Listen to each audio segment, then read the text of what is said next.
எடப்பாடிட்ட பேசுறதுக்கு யாராவது வருவான்னு பார்த்தா காயத்ரி ரகுராம் கூட வரமாட்டேங்கிறா. எடப்பாடிட்ட பேச யாரும் இல்லை. கதவு திறந்தே இருக்குங்கிறான் யாரு? அமித்ஷா. கதவு பூட்டிட்டோங்கிறான் ஜெயக்குமார்.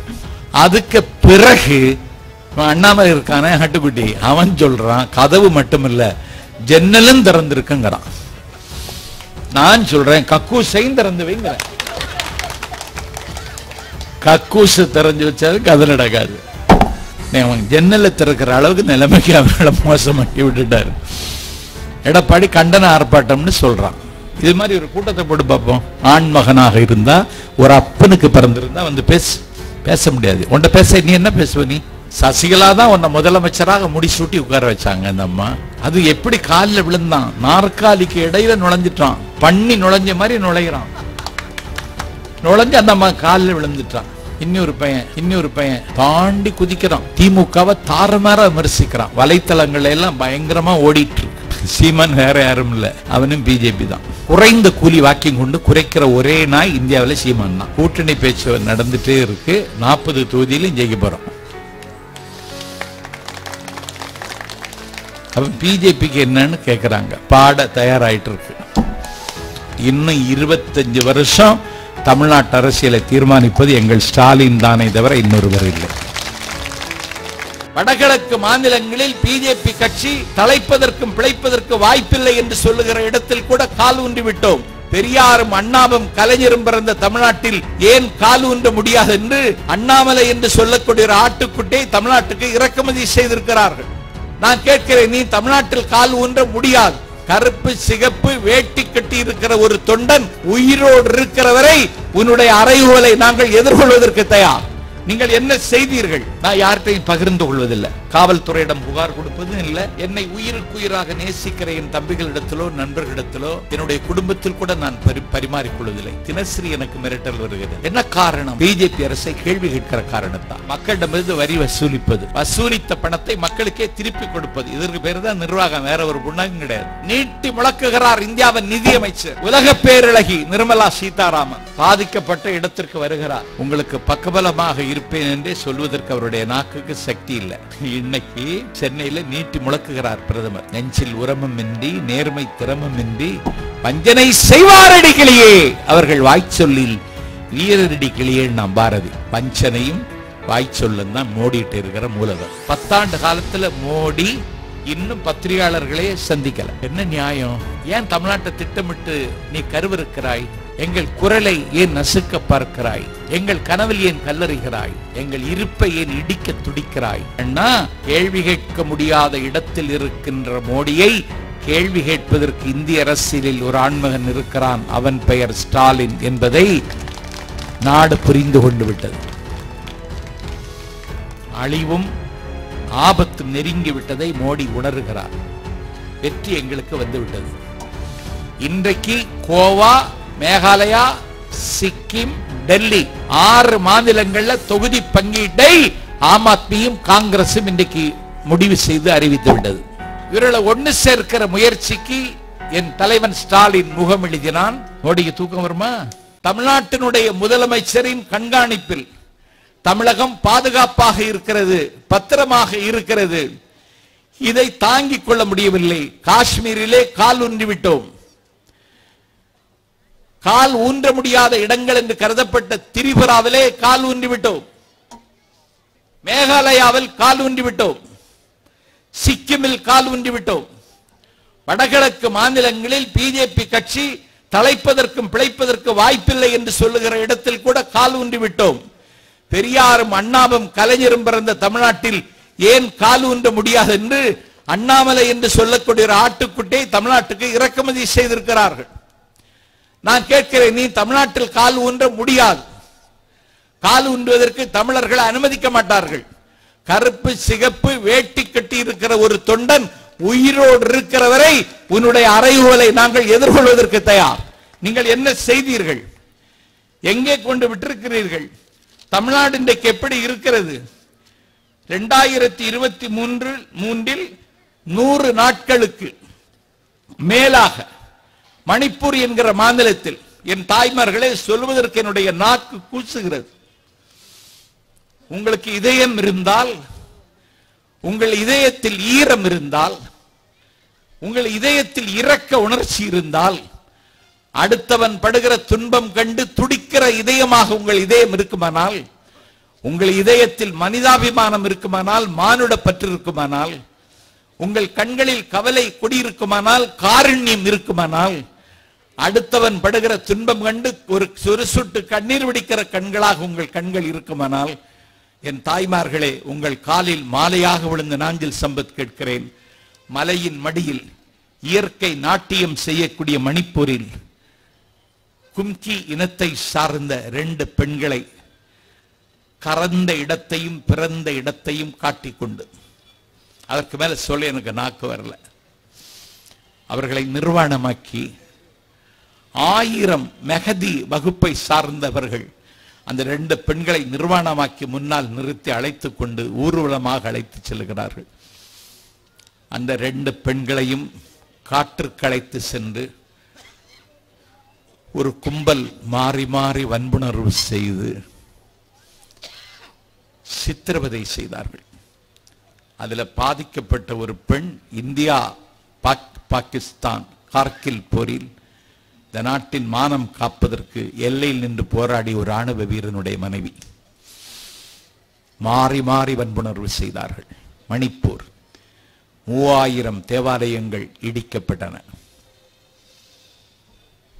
மணிப்பூர் வீதி முழுவதும் இன்றைக்கும் இரத்தம் வடிந்து கொண்டிருக்கிறது.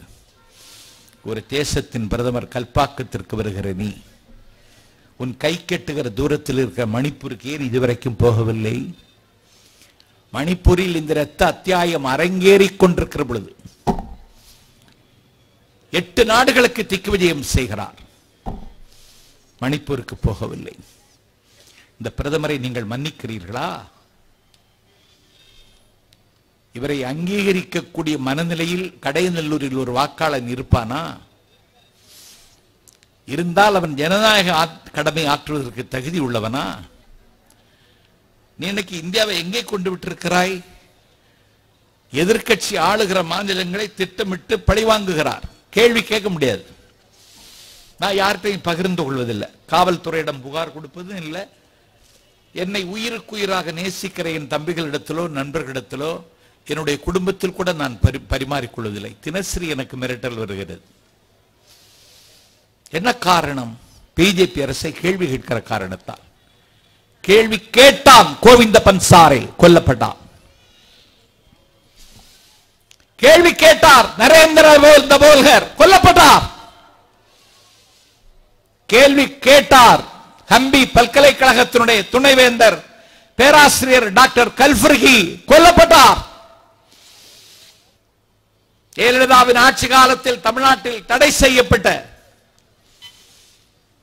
மாதரு பாகன் என்கிற புதினத்தை கன்னடத்தில் மொழிபெயர்த்து கருத்துரிமைக்கு கவசம் தந்தாள் ஒரு துணிச்சல் மிகுந்த எழுத்தாளர் கௌரி லங்கேஷ். அவருடைய வீட்டு வாசலில் சுட்டுக் கொல்லப்பட்டார். பழங்குடி மக்கள் வாழுகின்ற மலைப்பகுதியில் தொழுநோயாளி அவன். அவனுடைய புண்களை கழுவி அவனுடைய காயத்திற்கு மருந்திட்டு அவனுக்கு சிகிச்சை மேற்கொண்டு அவனை ஒரு குழந்தையை தாய் பேணுவது போல பேணுவதுதான் வாழ்க்கை என்று கருதி கொண்டு ஒரு பாதிரியார் மலையின் உச்சியில் குடியிருந்து பழங்குடி மக்களுக்கு தொண்டு செய்தார். ஊப்பா சட்டத்தில் அவரை கைது செய்தார்கள், சிறையில் அடைத்தார்கள், சித்திரவதை செய்தார்கள், சிறுநீர் பெய்தார். அப்புறப்படுத்துவதற்கு ஆள் இல்லை. மலம் கழித்தார், அள்ளி போடுவதற்கு அங்கே பணியாளர் இல்லை. தவித்தது, தண்ணீர் கேட்டார்.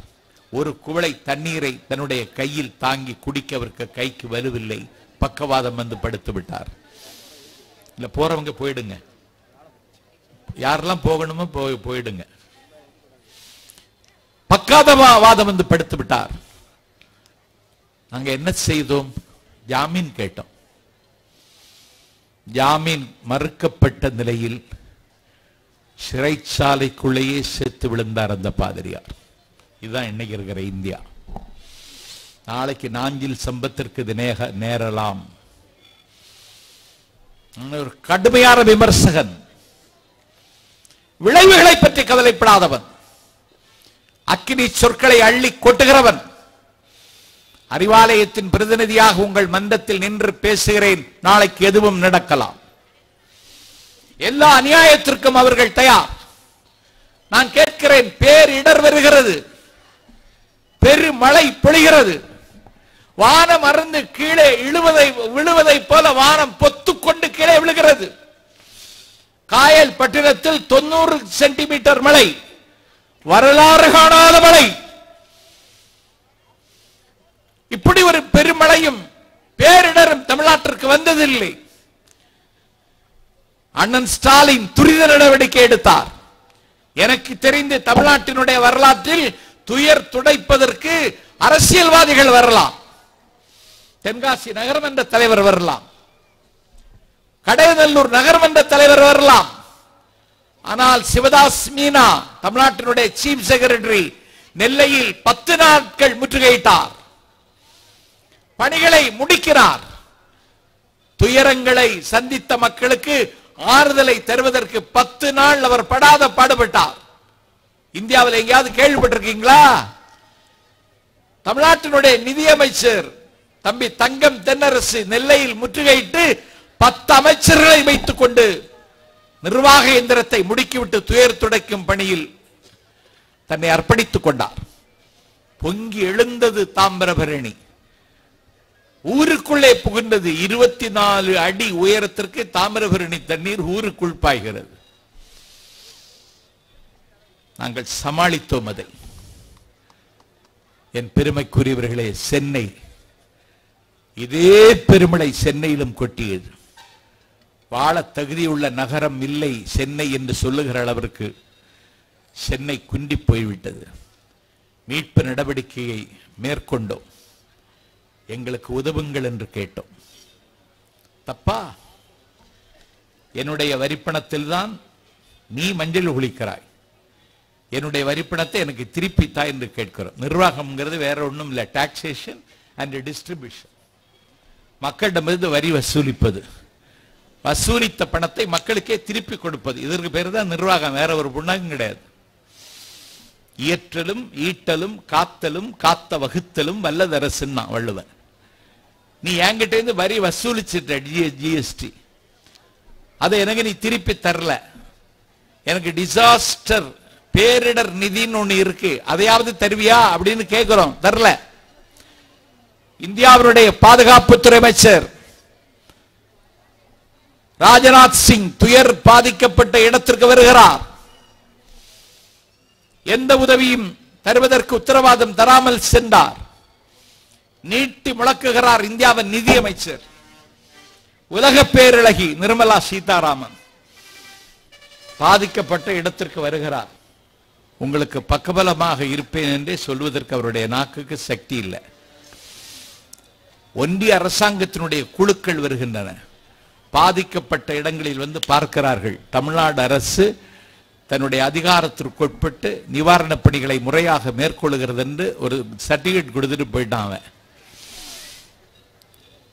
எங்கள் முதல்வர் அண்ணன் ஸ்டாலின் டிசம்பர் திங்கள் 19 இரவு 7:30 மணிக்கு நாடாளும் பிரதமரை டெல்லியில் சந்திக்கிறார். அவருடைய இல்லத்தில் துயரிலும் இடரிலும் கண்ணீரிலும் தண்ணீரிலும் மூழ்கி இருக்கிற மக்களுக்கு உதவுங்கள் என்று கேட்டார்.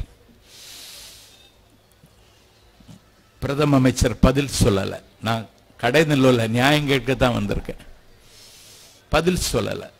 அண்ணன் TR பாலு தன்னுடைய உயரத்தை மறந்து, தன்னுடைய அரசியல் அனுபவத்தை மறந்து, கனிமொழி போன்ற திமுக நாடாளுமன்ற உறுப்பினர்களை அழைத்துக் கொண்டு எல்லா அதிகாரத்தையும் தனதாக்கிக் கொள்ள துடிக்கின்ற இரக்கத்தை கீழே இறக்கி வைத்த இந்தியாவினுடைய உள்துறை அமைச்சர் அமித்ஷாவை சந்தித்து எங்களுக்கு நிதியை விடுவியுங்கள் என்று கேட்கிறார் அண்ணன் TR பாலு.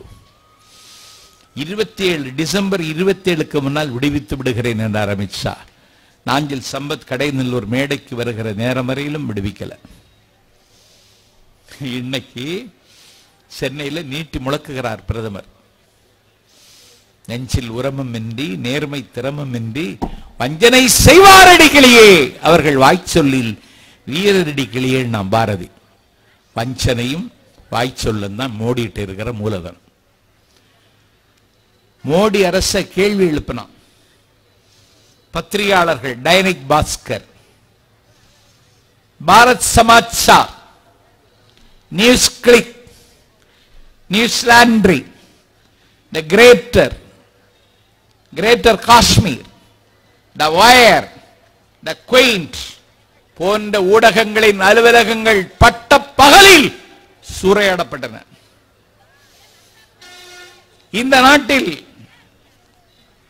தமிழ்நாட்டில் விளையாட்டு திட்டங்களுக்கு நிதி ஒதுக்குங்கள் எங்கள் நம்பிக்கை தம்பி உதயநிதி ஸ்டாலின் கேட்கிறான். அவன் தமிழ்நாட்டினுடைய விளையாட்டு துறை அமைச்சராக பொறுப்பேற்றதற்கு பிறகு பிரதமரையே சந்தித்து கேலோ விளையாட்டை தொடங்கி வைப்பதற்கு வாருங்கள் என்று அழைத்தார். வந்தார் பிரதமர், உதவல. மாமல்லபுரம் கல்லெல்லாம் சிலை செய்த பல்லவன் சாம்ராஜ்யத்தில் உலகம் போற்றக்கூடிய வகையில் சதுரங்க விளையாட்டை நடத்தி காட்டியது தமிழ்நாடு. அதற்கு விருந்தாளியாக வந்தவர்கள், விளையாட வந்தவர்கள் 2500 பேர். 2500 பேருக்கு கெஸ்ட் ஹவுஸ்ல ரூம் போட்டு 2500 பேருக்கு அவர்கள் விரும்புகிற உணவை பரிமாறி, எந்த நாடும் எங்களை இப்படி உபசரித்ததில்லை என்று அவர்கள் சொல்லிக் கொண்டு போனார்கள். செஸ் விளையாட்டு போட்டி நடந்துச்சு. இன்னைக்கு விளையாட்டு திட்டங்களுக்கு 1799 கோடி ரூபாய் ஒன்றிய அரசு ஒதுக்கி இருக்கு.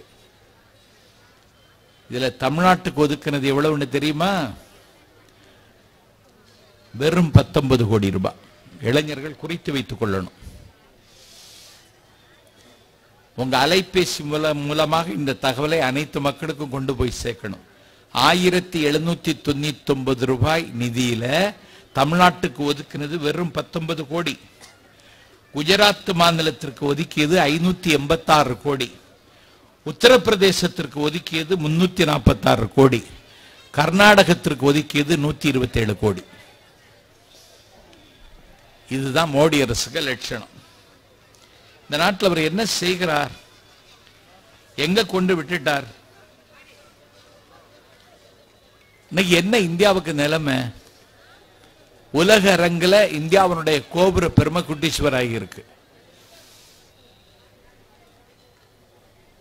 இன்னைக்கு ராமர் பிரதிஷ்டை அப்படின்னு ஒரு வேடம் படம். அந்தி மாலை 6 மணிக்கு வாசல் தெளித்து கோலம் போட்டு ராமர் படத்திற்கு முன்னால் இருந்து என்னுடைய மனைவி இன்னைக்கு எங்க வீட்டில் இருந்து ராமராம பாகியமான் பாடிட்டு இருக்கா. ராமருக்கும் அரசியலுக்கும் சம்பந்தம் இல்லை. ஆனா ராமரை ஒரு அரசியல் ஆயுதமாக்குவதற்கு மோடி அதிகாரத்தை பயன்படுத்துகிறார். ராமர் ஒரு இதிகாச நாயகன். அவரை இறைவனாக ஏற்றுக்கொண்டவருடைய நம்பிக்கை நாஞ்சில் சம்பத்து குறை சொல்லல. ராமனை வழிபடுகிறவர்களுடைய நம்பிக்கையில் நாஞ்சில் சம்பத் குறை காணவில்லை. ஆனால் ராமன் யார்? ராமன் முடி துறந்து கூனி செய்த செய்தியால்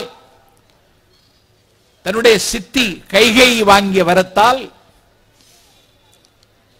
அவன் காட்டுக்கு போகிறான். உடன் செல்லுகிறாள் சீதை. சுமித்திரையின் மகன் லட்சுமணனும் உடன் போகிறான். அவன் காட்டுக்கு போகிறான். காட்டுக்கு ராமன் வந்துவிட்டான் என்று செய்தி கேட்டு ஒரு ஷெட்யூல்டு ட்ரைப், ஒரு வேடன், அவன் பேர் குகன், அவன் ராமனுக்கு மீனும் தேனும் கொண்டு கொடுத்தான். கழகத் தோழர்கள் என்னை வரவேற்று கர்ப்ப சிகப்பு வேட்டி தந்தார்கள், சால்வை தந்தார்கள், தாய்மார்கள் துண்டு தந்தார்கள். நம்முடைய அன்பை வெளிப்படுத்திக் கொள்வதற்கு ஏதாவது ஒன்றை கொடுப்பது என்பது நம்முடைய பண்பாட்டின் ஒரு விழுமியம். ராமன் காட்டுக்கு வந்துட்டான். அரசு திறந்து வந்துட்டான், அவனுக்கு நான் ஏதாவது கொடுக்கணும்னு சொல்லி ஒரு பள்ளிக்கூடம் போகாத பாமரன் ஒரு வேடன் மீனும் தேனும் கொண்டு போனா. மீனும் தேனும் ராமண்ட கொண்டு போய் குகன் கொடுக்கலாமா, ஒரு வேடன் கொடுக்கலாமா, இது அபச்சாரம் இல்லையான்னு பேசினால ராமன் சொன்னா அவன் மீன் கொண்டு வந்தான் அப்படின்னு சொன்னா மீன் கடலில் ஆழத்தில் கிடைக்கிறது, அது அவனுடைய அன்பின் ஆழத்திற்கு அடையாளம். தேன் மலையின் உச்சியில் கிடைக்கிறது, அவனுடைய அன்பின் உயரத்திற்கு அது அடையாளம்னு சொல்லி குகன் கொடுத்த மீனையும் தேனையும் ராமன் வாங்கி கொண்டான். அந்த குகனை ராமன் அங்கீகரித்தான். ராமனை போல தன்னுடைய மனைவியை இழந்தவன் சுக்ரீவன், அவன் ஒரு குரங்கு, அவனுக்கு உதவி செய்தான். அவனுடைய மனைவியை மீட்டுக் கொடுப்பது, என்னுடைய மனைவியை மீட்பதை விட உன்னுடைய மனைவி மீட்கப்பட வேண்டும் என்பதில் கரிசனமாக இருக்கிறேன் என்று சொல்லி குரங்கினத்தில் பிறந்த சுக்ரீவனை இந்த நாட்டில் ராமன் அங்கீகரித்தான். அரக்கர் குலத்தில் பிறந்த விபீடனுக்கு தென்னிலங்கை சாம்ராஜ்யத்தை தாரை வார்த்து கொடுத்தான். சீத்தை அசோகவனத்தில் சிறையில் இருக்கிறாள். ராமனுடைய தூதுவனாக போய் ஆஞ்சநேயன் என்கிற அனுமான் பார்க்கிறான். ராமன் என்னை பற்றி நினைக்கும் பொழுது என்ன நினைக்கிறார் என்று சீதை கேட்கிறாள். ஆஞ்சநேயன் ராமனிடத்தில் பதில் சொல்லுகிறான். ஆளநீர் அம்பிகடாவிய ஏழை வேடனுக்கு எம்பி நின் தம்பி மங்கை கொழுந்தி என சொன்ன ஆளின் அன்பினை உன்னி மயங்குவான். ஒரு குகனை, சுக்ரீவனை, விபீடனனை என்னுடைய உடன் பிறந்த தம்பிகளாக அங்கீகரித்த அந்த அன்பின் நெகிழ்ச்சியை அவன் நினைத்து நினைத்து நெகிழ்கிறான்னு சொல்லி ஆஞ்சநேயன் ராமண்ட வாக்கு மூலம் தர்றான். நீ என்ன செய்த? நீ என்ன செய்த? நீ ராமர் கோவில் பிரதிஷ்டைக்கு இந்தியாவினுடைய குடியரசுத் தலைவர், பழங்குடியின வகுப்பை சார்ந்த மதிப்பிற்குரிய திரௌபதி முர்மு, இந்தியாவினுடைய முதல் பெண்மணி, அவங்களை கூப்பிட்டியா? நீ பேசலாமா? நியாயம்? ஏன் திரௌபதி முர்மு கூப்பிடல? நான் உலக நாடுகள்ல America, France, Canada, Australia, Abu Dhabi, Bahrain, Dubai, Seychelles, Kuwait, Singapore போன்ற நாடுகளுக்கு போய் வந்திருக்கிறேன். எல்லா நாட்டு பாராளுமன்ற, அமெரிக்கா பாராளுமன்ற, வெள்ளை மாளிகை உட்பட எல்லாவற்றையும் பார்த்துட்டேன். ஒன்ன கடைதல்லூர்ல சொல்லிட்டு போறேன். நம்முடைய இந்திய பார்லமெண்ட் மாதிரி வசீகரமும் வனப்பும் வலிமையும் உள்ள பாராளுமன்ற கட்டிடம் உலகத்தில் எந்த நாட்டிலையும் இல்லை. அந்த பாராளுமன்ற கட்டிடம் இருக்கும் பொழுதே ஒரு புதிய பாராளுமன்றம் சென்ட்ரல் விஸ்டா என்கிற பேர்ல 25,000 கோடி ரூபாய் செலவழிச்சு திறக்கிறான் மோடி. யாருக்கு அழைப்பில்லை? எனக்கு அழைப்பில்லைங்கிறது எனக்கு கவலை இல்லை. இந்தியாவினுடைய குடியரசுத் தலைவர் திரௌபதி முர்முவுக்கு அழைப்பில்லை. யாரை அழைக்கிறார்? குருமகா சன்னிதானங்களை அழைக்கிறார். செங்கோல் கொண்டு போறான். தர்மபுரத்துல இருந்து வருதேன். அவன் தான் இப்ப ஒரு செக்ஸ் புகார்ல சிக்கிட்டான். செங்கோல் கொடுத்தான் பாத்தீங்களா? அவன் கோல் செய்த விளையாட்டெல்லாம் இப்ப வெளியே வரப்போகுது. தர்மபுர ஆதீனத்திற்கு ஆபத்துன்னு அவனே கத்துறான். எங்க அண்ணன் ஸ்டாலின் என்ன சொன்னா, அது சமயம் வளர்ப்பதற்கும் தமிழ் வளர்ப்பதற்கும் தொடங்கப்பட்ட ஒரு புராதனமான ஆதீனம். அந்த ஆதீனத்திற்கு எந்த ஊனமும் என் ஆட்சியில் ஏற்பட்டு விடக்கூடாதுன்னு ஆதீனத்துக்கு பாதுகாப்பு கொடுத்து ஆதீனத்தை காட்டி கொடுக்க நினைத்தவர்களை இன்றைக்கு கைது செய்து நாங்கள் குற்றவாளி கூண்டில் நிறுத்தி இருக்கோம். இதுதான் எங்க ஆட்சி. நிறுத்திட்டோம். நான் கேட்கிறேன், குருமகா சன்னிதானத்திற்கு கொடுத்த மரியாதையை நீ யாருக்கு கொடுக்கல? குடியரசுத் தலைவருக்கு கொடுக்கல. இன்னைக்கு ராமர் பிரதிஷ்டை விழாவுக்கு குடியரசுத் தலைவருக்கு அழைப்பில்லை.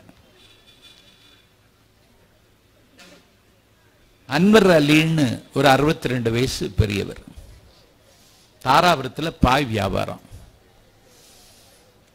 பழனி பாத யாத்திரை போயிட்டு இருக்காங்க. பாய் வியாபாரம் செய்கிற அன்வர் அலி சொல்லுகிறார், பாத யாத்திரை போகின்ற இந்த பக்தர்களுக்கு என்னுடைய பங்களிப்பாக ஏதாவது செய்யணும்னு சொல்லி அவர் என்ன செய்தார்? 7 மணிக்கு கடை திறந்துருவார், இரவு 11 மணி வரைக்கும் பா வியாபாரம் செய்வார். ஒரு 65 பிளக் பாயிண்ட் வச்சிட்டார் அவருக்கு கடை வாசல்ல. இந்த பழனி யாத்திரை செய்கிற பக்தர்கள் தங்களுடைய அலைபேசிய சார்ஜ் ஏத்துறதுக்கு 65 பிளக் வச்சு, இதுவும் ஒரு தொண்டு தான் அப்படின்னு சொல்லி செய்தார். அவருக்கு பேர் அன்வர் அலி. இனி ஒருவர் தன்வீர் அகமது, ஆக்கிரமிக்கப்பட்ட காஷ்மீரில் இருக்கார். அவருக்கு ராமர் பிரதிஷ்டை விழாவில் கலந்து கொள்ள வேண்டும் என்ற ஆசை, என்னுடைய பங்களிப்பு ஏதாவது இருக்க வேண்டும் என்ற ஆசை. ஆக்கிரமிக்கப்பட்ட காஷ்மீரில் இருந்து சாரதா பீடத்தில் இருந்து புனித நீர் கொண்டு கொடுக்கணும்னு ஆசை. ஆக்கிரமிக்கப்பட்ட காஷ்மீர் இருந்து அஞ்சல் சேவை இந்தியாவிற்கு இல்லை என்ற நிலையில சாரதா பீடத்தில் இருந்து ராமர் பிரதிஷ்டைக்கு அனுப்புவதற்கு அவர் சேகரித்த புனித நீரை கொடுக்க வழி தெரியாமல் அஞ்சல் சேவை மறுக்கப்பட்ட காரணத்தால் அவருடைய பாச மகள் லண்டன்ல குடியிருக்க, அவளுக்கு பேர் மகரிபுக்கு அனுப்பி வைக்கிறார். மகளே, ராமர் பிரதிஷ்டைக்கு நான் ஏதாவது செய்யணும்னு நினைச்சேன், இங்க போஸ் அஞ்சல் சேவை மறுக்கப்பட்டதுனால உனக்கு நான் அனுப்பி வச்சிருக்கேன், நீ அங்கே இருந்தே அனுப்பு, இல்லைன்னா யாராவது ராமர் பிரதிஷ்டை வரவங்கன்னு அவங்கள்ட்ட கொடுத்து அனுப்புன்னு சொல்லி ஒரு காஷ்மீர் பண்டிட் கோல்ஷா என்பவரிடத்துல அந்த புனித நீரை கொடுத்து ராமர் பிரதிஷ்டை அன்னைக்கு இந்த அன்வர் கொடுத்த புனித நீர் வந்துவிட்டது. இதுதான் இந்த நாடு, இதுதான் எங்கள் பண்பாடு. ஒரு இஸ்லாமிய தோழனை கண்டால் அவன் இன்னொரு சமயத்தை சார்ந்தவன் என்று நான் கருத முடியாது, கருதக்கூடாது. அண்ணா சொன்னார், நான் சிலுவை எணியாத கிறிஸ்தவன், நான் குல்லா வைத்துக் கொள்ளாத முஸ்லீம், நான் நீர் பூசாத சைவன் என்றார் அண்ணா. இந்த நாடு இன்றைக்கும் இருக்கிறது என்றால் இதுக்கு இதுதான் காரணம். இதை பெரியார் சொன்னார், அண்ணா பேசினார், அண்ணா பேணினார். நாடெங்கும் நடந்த நபிநாதர் ஸல்லல்லாஹு அலைஹி வஸல்லத்தினுடைய மீலாத் நபி விழாக்கள்ல நாங்கெல்லாம் போய் பேசுறோம். நான் இன்னும் பேசிட்டு இருக்கேன். கருணை ஜமால், திருவாரூரில் இருக்கிற கருணை ஜமால் நடத்தின மீலாது விழாவில் அண்ணா பேச வர்றார். அந்த மீலாது விழாவில் தான் அண்ணாவை சந்திக்கிறார் கலைஞர் தன்னுடைய கால்சட்டை பருவத்தில். இதுதான் இந்த நாட்டின் பண்பாடு. இன்னைக்கு மணிப்பூர்ல 3000 தேவாலயங்களை இடிச்சுட்டான். ராமர் பாபர் மசூதியை உடைச்சு நொறுக்கிட்டான். நொறுக்கினவன் பேர் அத்வானி. இன்னைக்கு அவனுக்கு பாரத ரத்னா விருது கொடுத்துட்டான். கொடுத்தது மட்டும் இல்ல, ஒரு நீதிமன்றமே சொல்லிடுச்சு அந்த இடம் பாபர் மசூதிக்கு உள்ள இடம் தான்,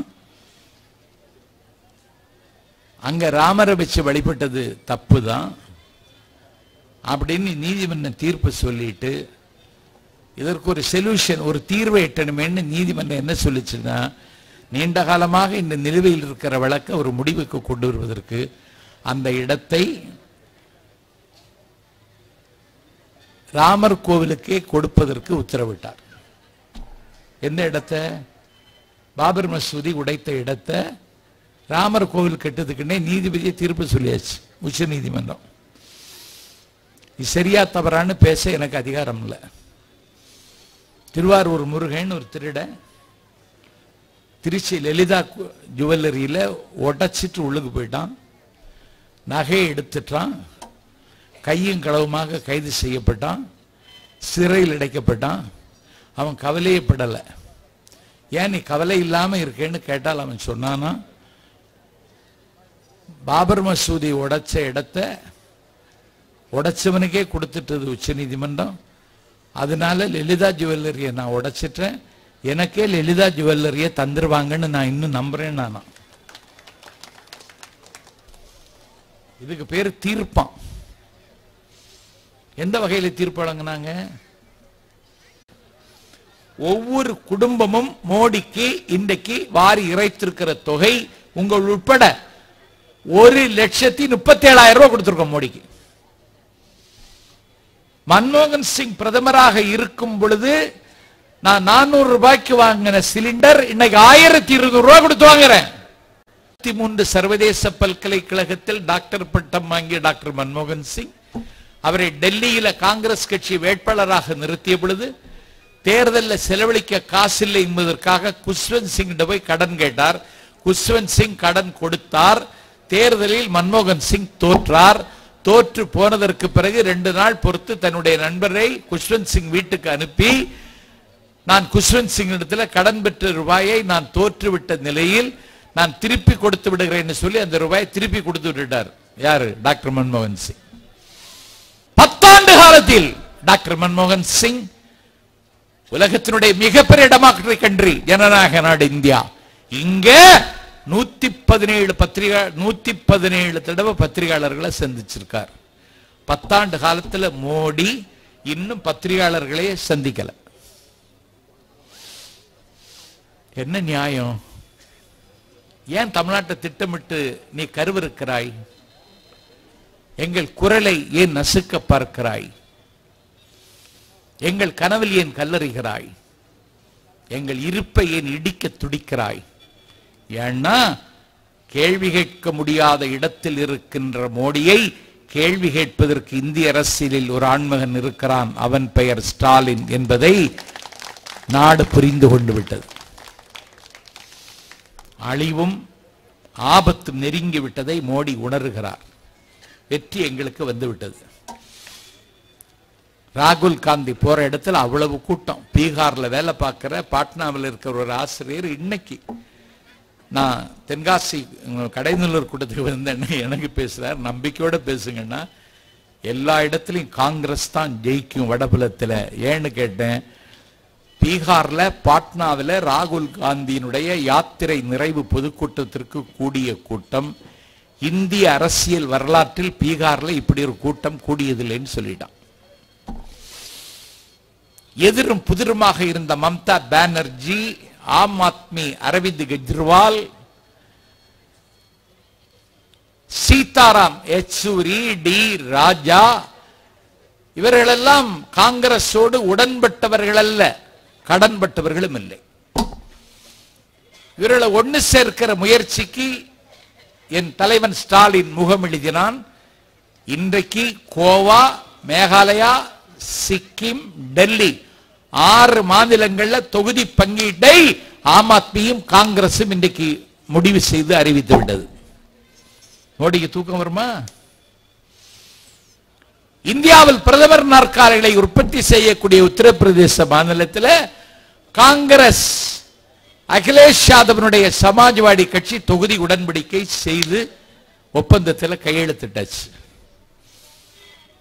அண்ணன் ஸ்டாலின் சொன்னார், செல்வாக்கு எந்த கட்சிக்கு எந்த மாநிலத்தில் செல்வாக்கு இருக்கிறதோ அந்த மாநிலத்தில் தொகுதி பங்கீடு பற்றி பேசவும் முடிவெடுக்கவும் அதிகாரம் அந்த கட்சிக்கு கொடுக்க வேண்டும் என்று எடுத்த முடிவின்படி இன்றைக்கு மம்தா பானர்ஜியோடு பேச்சுவார்த்தை நடந்து கொண்டிருக்கிறது.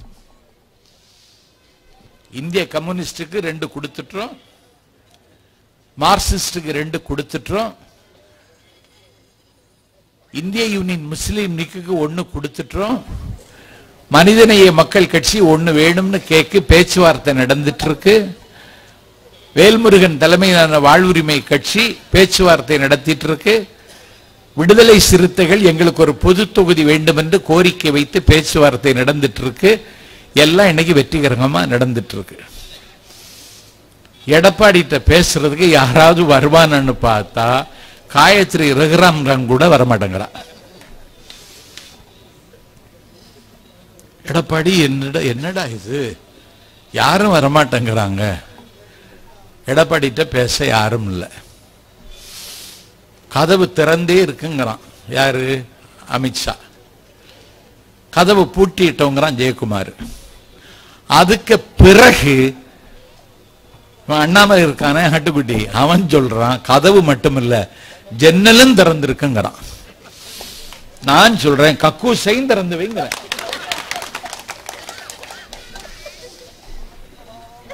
கக்கூசு திறந்து வச்சாது கதை நடக்காது. ஸ்டாலின் கலைஞரை விட சாதுரியமானவன். யாரும் தப்பா என்ன நினைச்சுக்க கூடாது, நினைச்சாலும் ஒண்ணும் இல்லை. கலைஞரை விட சாமர்த்தியமானவன். அவன் ஜன்னல திறக்கிற அளவுக்கு நிலைமைக்கு அவர்களை மோசமாக்கி விட்டுட்டாரு. எடப்பாடி கண்டன ஆர்ப்பாட்டம்னு சொல்றான். இது மாதிரி ஒரு கூட்டத்தை போட்டு பார்ப்போம். ஆண் மகனாக இருந்தா, ஒரு அப்பனுக்கு பிறந்திருந்தா வந்து பேச முடியாது. உன்ட பேச நீ என்ன பேசுவ? நீயே நன்றி கொண்டவன். நீ சசிகலா தான் உன்னை முதலமைச்சராக முடிசூட்டி உட்கார வச்சாங்க. அந்த அம்மா அது எப்படி காலில் விழுந்தான், நாற்காலிக்கு இடையில நுழைஞ்சிட்டான், பண்ணி நுழைஞ்ச மாதிரி நுழைகிறான். நுழைஞ்சு அந்த அம்மா காலில் விழுந்துட்டான். அந்த அம்மா காலை விட்டுருங்கன்னு சொல்லுது. ஏன்னா அந்த அம்மாவை கைது செய்ய போறாங்க. அவங்க பெங்களூர் ஜெயிலுக்கு போறாங்க, பரப்பன அக்கரகாரத்துக்கு. அவனை முதலமைச்சராக முடிசூட்டிட்டு அந்த அம்மா பரப்பன அக்கரகாரம் ஜெயிலுக்கு போயிட்டாங்க. என் தாய்மார்களே, அவங்கள ஜெயிலுக்கு அனுப்பிட்டு அடுத்த நாள் அவன் எடுத்த நடவடிக்கை என்ன தெரியுமா? சசிகலாவை கட்சியை விட்டு நீக்கிட்டேன்ட்டான். என்னங்க நியாயம் இது? ஒரு வேட்டை நாய் ஒரு பாம்பை துரத்தி கொண்டு வருகிறது. பாம்பு பயந்துட்டு, ஒரு மனிதனை பார்த்து பாம்பு பதறியது. ஒரு வேட்டை நாய் என்னை கொண்டு தின துடிக்கிறது, எனக்கு பாதுகாப்பு தான். மனிதன் பாம்பிட்ட கேட்டான், உனக்கு எப்படா நான் பாதுகாப்பு தர முடியும்? நீயே பாம்பாச்சேன்னா எப்படி உனக்கு பாதுகாப்பு தர முடியும்? என் வீட்டு கட்டில கொண்டு வந்து படுக்கப்படவா அப்படின்னு கேட்கிறான். இல்ல, நீ குந்தி உட்கார்ந்துக்கோ, உன் ஆசன வழியா ஏறி நான் உட்கார்ந்துக்கிறேன். பாம்புக்கு உயிர் பிச்சை கொடுக்க அந்த மனிதன் வழிபோக்க என்ன செய்தான்? குந்தி உட்கார்ந்தான். பாம்பு ஆசன வாய் வழியா ஏறி வயிற்றுக்குள்ள போயிடுச்சு. வேட்டை நாய் காணல. இவனுக்கு பாம்பு வயிற்றுல இருக்கு, வயிற்றுல வலி தாங்க முடியல. அவன் பாம்புகிட்ட சொன்னா, வேட்டை நாய் போயிடுச்சு, இன்னும் உன் உயிருக்கு ஆபத்து இல்லை, எனக்கு வயிறு வலி தாங்க முடியல, தயவு செய்து கீழே இறங்கிருன்னா. அப்ப பாம்பு சொல்லிச்சுதான், இந்த இடம் எனக்கு ரொம்ப கம்ஃபர்டபுளா இருக்கு, நான் இங்கே இருக்கிறேன்னு சொன்ன பாம்புக்கும் இந்த பரதேசி பயல் பழனிசாமிக்கும் ஏதாவது வித்தியாசம் இருக்கா? நாஞ்சில் சம்பத் கடைநல்லூர்ல பள்ளிவாசல் பகுதியில் சொல்லிட்டு போறேன், எந்த காலத்திலும் நீ கடை தர முடியாது. இன்னைக்கு அவன் என்ன செய்யறான்? பிஜேபிக்கு கூட கூட்டணி இல்லைன்னா. எதுக்கு சொன்ன?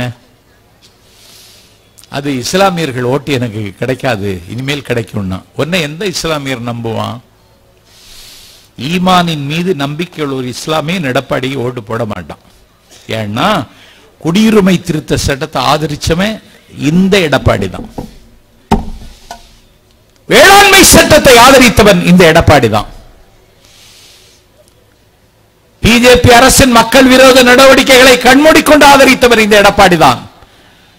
அதையும் தாண்டி நாஞ்சில் சம்பத் சொல்லுகிறேன், 30,000 பேர் ஹமாஸ் குண்டில் இஸ்ரேல் ராணுவத்தால் இன்றைக்கு கொல்லப்பட்டார்கள்.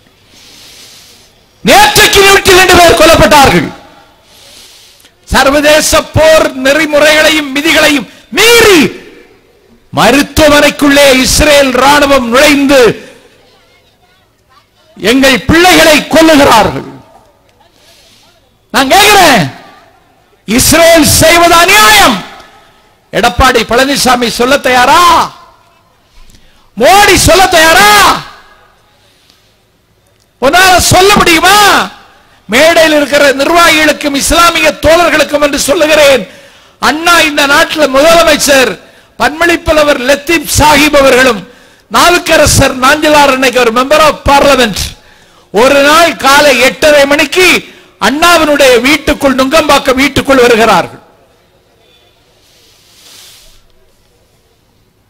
நுங்கம்பாக்கம் வீட்டு கொல்லையில் இருக்கிற கிணற்றில் தண்ணீரை தானே முண்டு அண்ணா தானே அந்த தண்ணீரை தலையில் விட்டு குளிக்கிறார். டவல் எடுத்து தொடச்சிட்டு வீட்டுக்குள்ள வர்றார். நாஞ்சிலாரும் லத்தீப் சாஹிப் நிக்கிறாங்க. அண்ணா நாஞ்சிலாரை பார்த்தோட கண்கள் சிவந்து விட்டது. துண்டெடுத்து தலையில தொடச்சிட்டு நாஞ்சிலாரை பார்த்துட்டு, நேத்தைக்கு தானே டெல்லிக்கு போறேன், இன்னைக்கு எதுக்கு வந்தேன்னு கேட்டார். நாஞ்சிலாருக்கு கை நடுங்கிடுச்சு. தேவையற்ற சிலபுகளை கண்டிப்பாக தவிர்க்க வேண்டும் என்று அண்ணா கருதுவார், அதை கடைபிடித்தார். என் பெருமைக்குரியவர்களே, ஒண்ணும் இல்ல, இஸ்ரேலுக்கு இந்திய அரசாங்கத்தின் சார்பில் ஒரு தூதுக்குழு போகிறது. திமுக அதிலே கலந்து கொள்கிறதா, அதில் யாரு போகிறார்கள்னு இந்திரா காந்தி அம்மா என்கிட்ட கேட்டாங்க. நான் இதை அண்ணாட்ட கேட்டு தான் சொல்லணும்னு சொன்னேன். கேட்டுட்டு வாங்கன்னு இந்திரா சொன்னாங்க. உங்கள்கிட்ட கேட்க வந்தேன்னு நாஞ்சிலார் அண்ணாட்ட பதில் சொன்னார். பல பேருக்கு இந்த வரலாறு தெரியாது. அண்ணா கேட்டார், இஸ்ரேலுக்கு தூதுக்குழு போகிறதா இந்திய அரசின் சார்பில்? ஆமா. அதுல திமுக கலந்து கொள்ள வேண்டுமா, யார் கலந்து கொள்ள வேண்டும் கேட்க வந்தியா? ஆமா. கண்ணியத்திற்குரிய காகிதி மில்லத் இஸ்மாயில் சாஹிப் டெல்லியில தானே இருக்காரு, அவர் எம்பி. ஆமா. நீ அவர்கிட்டயே கேட்டிருக்க வேண்டியது தானே, இதை என்கிட்ட கேட்க எதுக்கு வந்த? நமக்கு இஸ்ரேல் முக்கியமா இஸ்மாயில் சாஹிப் முக்கியமான்னு அண்ணா கேட்டார். இந்த உறவுக்கும் பந்தத்துக்கும் என்ன பெயர்? இதுதான் பந்த பாசம். அப்படி கட்டி அமைக்கப்பட்ட கோபுரம் திமுக. இன்னைக்கு இவன் இஸ்லாமியர்களோடு எங்களுக்கு கிடைக்குங்கிறான். ஈமானின் மீது நம்பிக்கை உள்ள ஒரு முஸ்லிம் மாணவன் எடப்பாடி அங்கீகரிச்சா அது மிகப்பெரிய குற்றம். இன்னொரு பையன், பேரு சீமான், தாண்டி குதிக்கிறான்.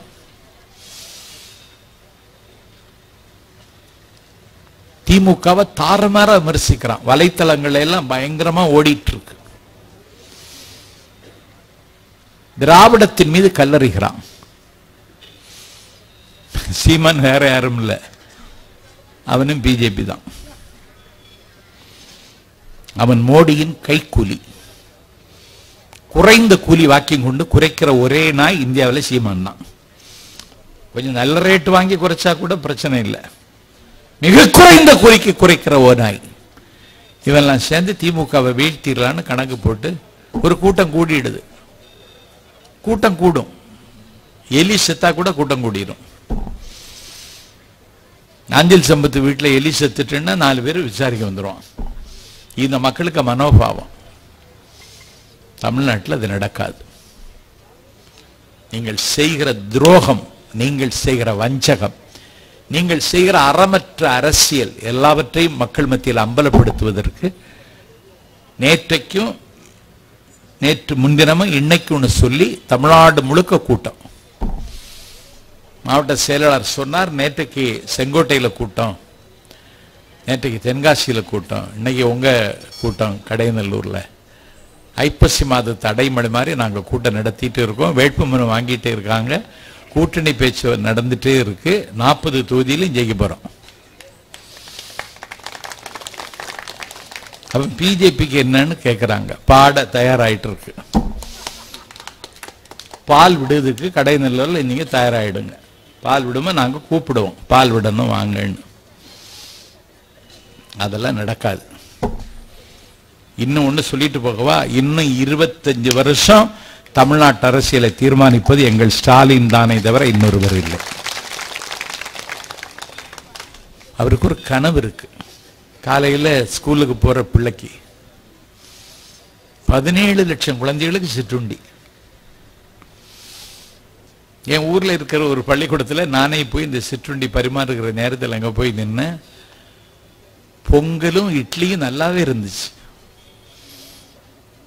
நான் என் வீட்டுக்காரிட்டே வந்து சொன்னேன், நீ வைக்கிற பொங்கலை விட நீ வைக்கிற இட்லியை விட ஆனால் ஸ்டாலின் கொடுக்குற இட்லியும் பொங்கலும் ருசியா இருக்குன்னு.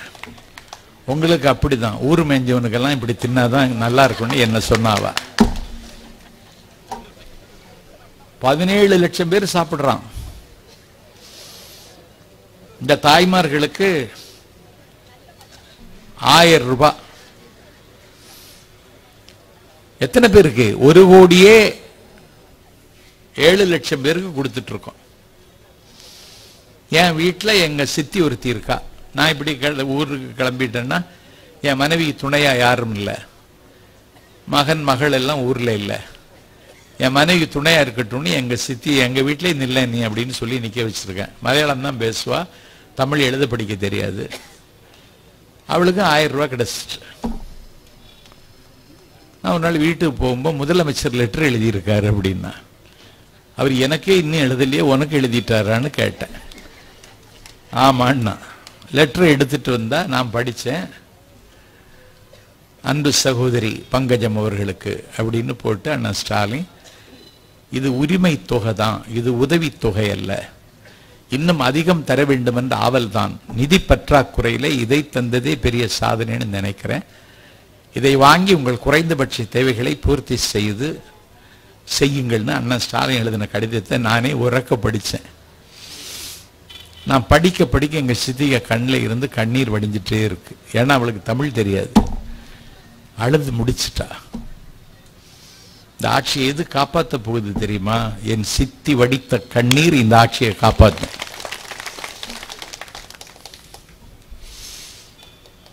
இன்னைக்கு முதலீட்டை ஈர்ப்பதில் முதல் இடத்தில் இருந்த குஜராத்தை பின்தள்ளிவிட்டு நந்தம்பாக்கத்தில் ஒரு வர்த்தக மகாநாட்டை நடத்தி இன்னைக்கு 8 லட்சம் கோடி முதலீடை ஈர்த்த கையோடு அலுப்பும் சலிப்பும் அயர்வும் சோர்வும் அண்ணன் ஸ்டாலினுக்கு இருந்தாலும் ஸ்பெயினுக்கு பயணம் செய்து மீண்டும் முதலீட்டை ஈர்த்து கொண்டு வந்து வருகிற நாட்களில் 77 லட்சம் வேலையில்லா பட்டதாரிகளுக்கு வேலைக்கு உத்தரவாதம் தருவதற்கான நடவடிக்கைகள் நடந்து கொண்டிருக்கின்றன. இந்த ஆட்சியை குறை சொல்றாங்க. வானம் மழை பொழிந்தால் வானம் அழுகிவிட்டதுன்னு சில பேர் பேசுவான். என் தலைவன் வானத்தை போல இருக்கிறான். என் தலைவனுக்கு பிறந்த நாள். மலைகளை வாழ்த்துங்கள். என் தலைவனுக்கு பிறந்த நாள். கடல்களை வாழ்த்துங்கள். என் தலைவனுக்கு பிறந்த நாள். காடுகளை வாழ்த்துங்கள். என் தலைவனுக்கு பிறந்த நாள். ஏடுகளை கொண்டாடுங்கள். சலங்கைகள் நாட்டியத்திற்கு பிறந்த நாள் விழா எடுக்கின்றன. எழுத்தாணிகள் ஏட்டுக்கு பிறந்த நாள் விழா எடுக்கின்றன. தமிழர்கள் அண்ணன் ஸ்டாலினுக்கு பிறந்த நாள் கொண்டாடுகிறார்கள். அவர் பல்லாண்டு வாழ வேண்டும். விசையிறு பந்தினை போல் உடம் வேண்டியபடி செல்லும் உடலும் நசையிறு மனமும் காலம் அவருக்கு தர வேண்டும். எங்க ஆட்சியில குறை இருக்கு, இல்லைன்னு சொல்ல மாட்டேன்.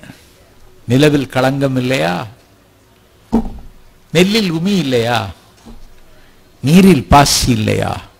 நெல்லில் உமி போல், நீரில் பாசி போல், நிலவில் களங்கம் போல் எங்கள் ஆட்சியில் ஓரிரு குறைகள் இருந்தாலும் அதை பெரிதாக எடுத்துக்கொள்ளாமல் குணமும் நாடி குற்றமும் நாடி குணமே அதிகமாக இருக்கிற அண்ணன் ஸ்டாலின் ஆட்சிக்கு நீங்கள் தொடர்ந்து ஆதரவு தருவதோடு வருகிற தேர்தலில் இந்தியா கூட்டணியின் வேட்பாளரை வெற்றி பெறச் செய்வதற்கு அணியமாகுங்கள், ஆயத்தமாகுங்கள் என்று கேட்டு, இதுகாரும் எளியவன் எனது பேச்சை செவிமடுத்த உங்கள் கால்களில் மாலையாக விழுந்து வணங்கி விருப்பமில்லாமல் விடைபெறுகிறேன். நன்றி, வணக்கம்.